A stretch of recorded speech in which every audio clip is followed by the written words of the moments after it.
Hi friends, welcome back to my channel. ಇವತ್ತು ಹಾಗಲಕಾಯಿ ಕರಿ ಮಾಡ್ಕೊಳ್ಳೋಣ ಬನ್ನಿ. ಒಂದು ಪಾತ್ರೆಗೆ ಉಪ್ಪು ಮತ್ತು ಅರಿಶಿನ ಹಾಕ್ಕೊಂಡು ಎತ್ತಿಟ್ಕೊಂಡಿದ್ದೀನಿ.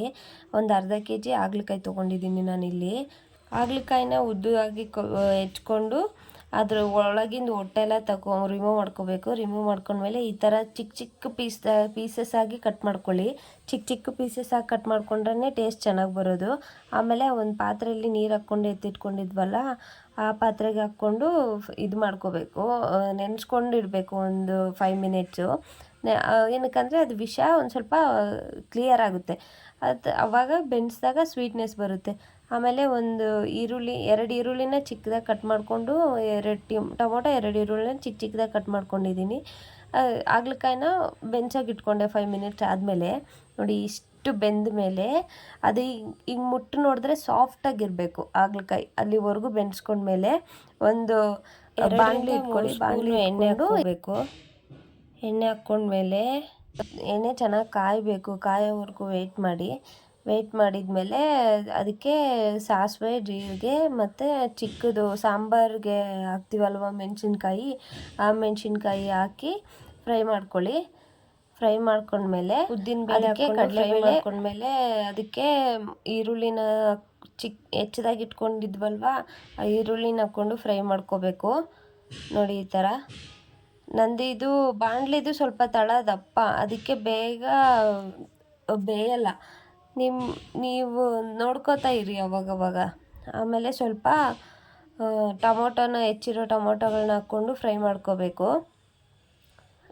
ಅದು ಎಣ್ಣೆ ಬಿಡೋಕ್ಕೆ ಸ್ಟಾರ್ಟ್ ಆಗುತ್ತೆ ಕ್ಲೀನಾಗಿ. ನೋಡಿ, ಈ ಥರ ಎಣ್ಣೆ ಬಿಡೋಕ್ಕೆ ಸ್ಟಾರ್ಟ್ ಆದಮೇಲೆ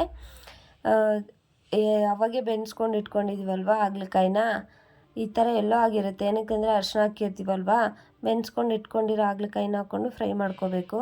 ಎಣ್ಣೆಗೆ ಹಾಕ್ಕೊಂಡು ಫ್ರೈ ಮಾಡ್ಕೊಳೋದು ಏನಕ್ಕೆ ಅಂದರೆ ಇನ್ನೂ ಸ್ವಲ್ಪ ವಿಷ ಥರ ಅನಿಸುತ್ತೆ ಅಲ್ವಾ, ಅದು ಎಲ್ಲ ಕ್ಲಿಯರ್ ಆಗುತ್ತೆ. ಎಣ್ಣೆಗೆ ಹಾಕ್ಕೊಂಡು ಫ್ರೈ ಮಾಡ್ಕೊಂಡ್ಮೇಲೆ ಒಂದು ಲಿಡ್ ಹಾಕ್ಕೊಂಡು ಒಂದು 5 ಮಿನಿಟ್ಸು ಲೋ ಫ್ಲೇಮಲ್ಲಿ ಇಟ್ಕೊಂಡು ಫ್ರೈ ಮಾಡ್ಕೊಳ್ಳಿ. ಒಂದು ಸತಿ ಈ ಮೆಥಡಲ್ಲಿ ಮಾಡಿ ನೋಡಿ, ಎಲ್ಲರಿಗೂ ಇಷ್ಟ ಆಗುತ್ತೆ. ತಿನ್ನಲಾರ್ದವರು ತಿಂತಾರೆ. ನಾನಿಲ್ಲಿ ಫಸ್ಟೇ ಬೆಳ್ಳುಳ್ಳಿನ ಹಾಕ್ಕೋಬೇಕಿತ್ತು, ಮರ್ತೋಯ್ತು. ಅದಕ್ಕೆ ನಾನಿಲ್ಲಿ ಲಾಸ್ಟಲ್ಲಿ ಹಾಕ್ತಿದ್ದೀನಿ. ನೀವು ಎಣ್ಣೆಗೆ ಹಾಕ್ಕೊಂಡು ಫ್ರೈ ಮಾಡ್ಕೊಳ್ಳಿ. ಆಮೇಲೆ ಇದಕ್ಕೆ ಏನೇನು ಬೇಕು ಅಂದರೆ ಉಪ್ಪು, ಚಿಲ್ಲಿ ಪೌಡ್ರು ಸ್ವಲ್ಪ ಜಾಸ್ತಿ ಹಾಕ್ಕೊಳ್ಳಿ. ಏನಕ್ಕಂದರೆ ಟೇಸ್ಟ್ ಚೆನ್ನಾಗಿರುತ್ತೆ. ಚಿಲ್ಲಿ ಪೌಡ್ರು, ಗರಂ ಮಸಾಲ, ಸಾಂಬಾರು ಮಸಾಲ ಹಾಕ್ತಾಯಿದ್ದೀನಿ. ಸಾಂಬಾರು ಮಸಾಲ ಟೇಸ್ಟ್ ತುಂಬ ಚೆನ್ನಾಗಿರುತ್ತೆ. ನಾವು ಮನೇಲೇ ಮಾಡಿರೋ ಸಾಂಬಾರು ಮಸಾಲ ಇದು, ಅದಕ್ಕೆ ನನಗಿಷ್ಟ. ಎಲ್ಲದಕ್ಕೂ ಸಾಂಬಾರು ಮಸಾಲ ಹಾಕ್ತೀನಿ. ಈ ಥರ ಫ್ರೈ ಆದಮೇಲೆ ಇದಕ್ಕೊಂಚೂರು ಬೆಲ್ಲ, ಹುಣಸೆ ರಸ ಹಾಕ್ಕೊಂಡು ಫ್ರೈ ಮಾಡ್ಕೋಬೇಕು. ಹುಣಸೆ ರಸ ನಾನಿಲ್ಲಿ 1 ನಿಂಬೆಹಣ್ಣು ಗಾತ್ರಷ್ಟು ಹುಣಸೆ ರಸ ಹಾಕ್ಕೊಂಡು ಫ್ರೈ ಮಾಡ್ಕೋತಾ ಇದ್ದೀನಿ. ನೋಡಿ, ಅದರಲ್ಲಿ ಬೆಲ್ಲನೂ ಹಾಕ್ಕೊಂಡು ಫ್ರೈ ಮಾಡ್ಕೊಳ್ಳಿ. ತುಂಬ ಚೆನ್ನಾಗಿರುತ್ತೆ ಟೇಸ್ಟು. ಯಾರಿಗೂ ಇಷ್ಟನೇ ಆಗಲ್ಲ ಅಂದ್ರೂ ತುಂಬ ಹೆಲ್ತ್ ಬೆನಿಫಿಟ್ ಇರುತ್ತೆ. ವೀಕಲ್ಲಿ 1 ಟೈಮ್ ಆದರೂ ತಿನ್ನಿ. ಶುಗರ್ ಕಂಟ್ರೋಲ್ ಆಗುತ್ತೆ ಹಾಗಲಕಾಯಿ ತಿಂದರೆ. ಅದೇ ಕಾರಣಕ್ಕೆ ನೋಡಿ ಎಷ್ಟು ಚೆನ್ನಾಗಿ ಬಂದಿದೆ. ಟೇಸ್ಟೂ ಸಖತ್ತಾಗಿತ್ತು ಮಾತ್ರ. ಸತಿ ಮಾಡಿಕೊಂಡು ಟೇಸ್ಟ್ ಮಾಡಿ ಕಮೆಂಟ್ ಮಾಡಿ ಹೇಗಿದೆ ಅಂತ. And thank you for watching.